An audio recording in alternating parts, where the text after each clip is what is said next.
9 მაისს პრაიმ ტაიმის პრეს-კლუბში ქალთა საინფორმაციო ცენტრის ინიციატივითა და ორგანიზებით პრეს-კონფერენცია გაიმართა.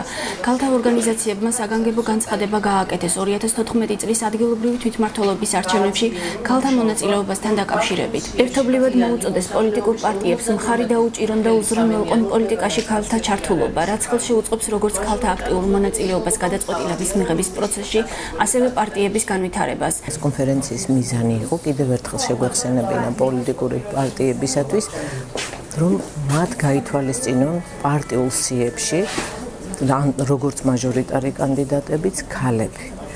თავის პარტიაში ყოფი ქალები ვერ მივიღებთ იმას, რომ არ აყავთ კადრები, მათ ყავთ ასეთი შესაბამისი კადრები, საუკეთესო ქალებით არიან წარმოდგენილი პოლიტიკური პარტიები დღეს საქართველოში. ამიტომ ჩვენ კიდევ ერთხელ შევეცადეთ, რომ შეგვეხსენებინა მათთვის, რომ ჯერ კიდევ არის დრო, რომ გაითვალისწინონ ქალები საარჩევნო სიებში, გაითვალისწინონ თავიანთ პარტიაში მომუშავე ერთგული პოლიტიკოსი ქალები. CSKO-ს მიერ მოწოდებული 8 მაისის მონაცემებით ამ დროისათვის რეგისტრაციაზე განაცხადი შეტანილი აქვს თბილისის მერობის 4 კანდიდატს, რომელთა შორის ერთი ქალია. თვითმმართველ ქალაქებში მერობის რეგისტრირებული კანდიდატებიდან 2 კაცია და არც ერთი ქალი. თვითმმართველი თემის გამგებლობის რეგისტრირებული კანდიდატების გენდერული შემადგენლობაა 2 კაცი და არც ერთი ქალი. მაჟორიტარული სისტემით არჩევნებში პოლიტიკური პარტიისა და საარჩევნო ბლოკის მიერ რეგისტრირებული კანდიდატებიდან 21 კაცია და მხოლოდ 3 ქალი. ხოლო საინიციატივო ჯგუფის მიერ რეგისტრირებული 1130 კანდიდატს შორის მხოლოდ 115 ქალია.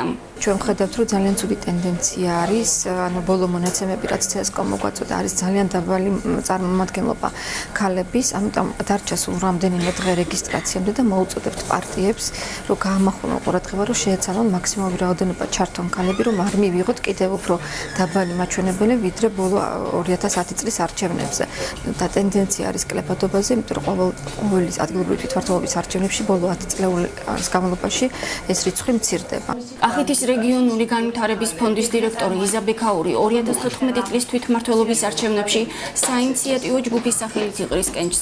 ის უკვე 12 წელია პანკისის ხეობაში აქტიურად მუშაობს და მისი არჩევის შემთხვევაში საკრებულოში პანკისის მოსახლეობის ინტერესებს დაიცავს. არა ვარ არც ერთი პარტიის წევრი და ძალიან მინდოდა თვითმმართველობის არჩევნებში მეცა და ბედი. ანუ რადგანაც არა ვარ პარტიის წევრი, საინიციატივო ჯგუფით შექმნილი საინიციატივო ჯგუფი და საინიციატივო ჯგუფმა წარმატგინა როგორც კანდიდატი.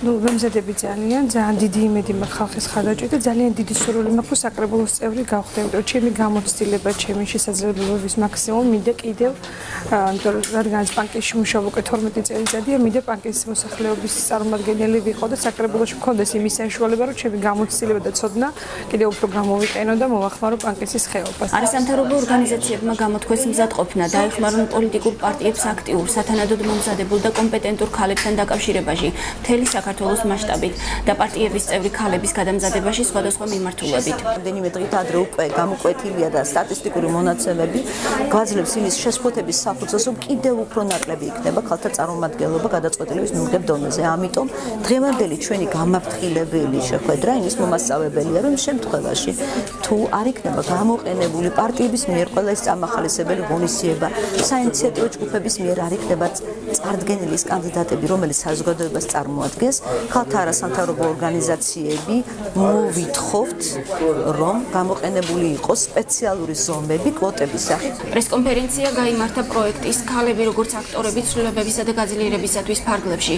პროექტი ხორციელდება ქალთა საინფორმაციო ცენტრის მიერ ამერიკის შეერთებული შტატების განვითარების სააგენტოს მხარდაჭერით, ფონდ TASO-სთან, საქართველოს ახალგაზრდა ეკონომისტთა ასოციაციასთან, ომისა და მშვიდობის გაშუქების ინსტიტუტსა და გალის რაიონში მოქმედ ორგანიზაციებთან პარტნიორობით. პროექტის მიზანია სამიზნე რეგიონებში ქალთა პოლიტიკური ჩართულობის ხელშეწყობა, სოციალური და ეკონომიკური გაძლიერება თემის მობილიზების გზით და ადგილობრივი საჭიროებების კვლევის საფუძველზე.